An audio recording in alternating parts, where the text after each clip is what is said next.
আসসালামু আলাইকুম সবাই কেমন আছেন? আল্লাহর রহমতে আমরা ভালো আছি। সবাইকে নতুন আরও একটি ভিডিওতে স্বাগতম। যে যেখান থেকে ভিডিওটি দেখছেন, ভালো লাগলে ভিডিওটি লাইক ও কমেন্ট করে দেবেন। আজ আমাদের সিলেটে এত ঠান্ডা পড়েছে, কোনো কাজ করতে মন চাচ্ছে না, কিন্তু কি আর করার, কাজ তো করতেই হবে। সকালবেলা আমার আম্মাজানকে স্কুলে দিয়ে কিছু সময় শুয়েছিলাম। এবার উঠে দেখি সারা ঘর অগোছালো। আমার আম্মাজান কাপড়গুলো খুলে রেখে গেছেন। পড়ার টেবিলে কি এক অবস্থা, সব গুছিয়ে নেব। টেবিলে অনেক বাসন পড়ে রয়ে গেছে, টেবিলটা গুছিয়ে নেব। কাল যেহেতু সবাই চলে গেছে, চলে যাওয়ার পর বাসনগুলো ধুয়ে রেখেছিলাম, এগুলো আগে গুছিয়ে নেব। সব জায়গা রেখে টেবিলের বাসনগুলো ঝুড়িতে নিয়ে নেব। টেবিল সব বাসন নিয়ে টেবিলে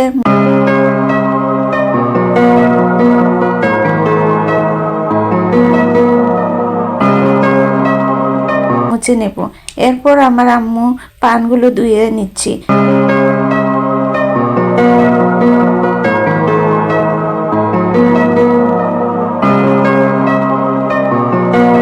পানগুলো ধোয়া শেষে বেসিনটা ধুয়ে নেব।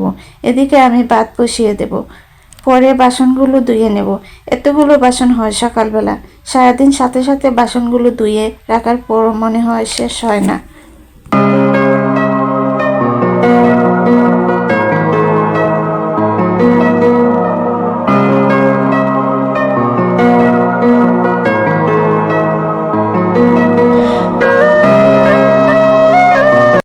এই বাসন ধোয়ার পর আরো বাসন বের হয়েছে, তারপর চুলাটা মুছে নিচ্ছি।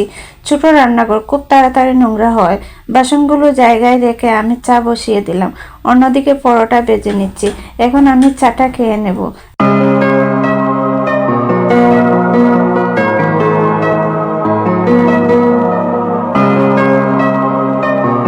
চাটা খাওয়ার পর একটু বাহিরে চলে গেছিলাম, আর আসতে অনেকটা দেরি হয়ে গেছে। রান্না হয় নাই, করে এসে রান্নাটা বসিয়ে দিলাম। আর রান্নার সময় আমি আর ভিডিও করতে পারিনি, মোবাইলটা বন্ধ হয়ে গেছে। মোবাইলটা চার্জে দিয়ে দিয়েছি। এই তো রান্না শেষে আমি গোসল করে নামাজ পড়ে দুপুর খেতে বসলাম। সবার খাওয়া শেষ, শুধু আমি আর আমার আম্মাজান বাকি। ভিডিওটি আজ এখানে শেষ করছি। সবাইকে ধন্যবাদ ভিডিওটি দেখার জন্য। আল্লাহ হাফিজ।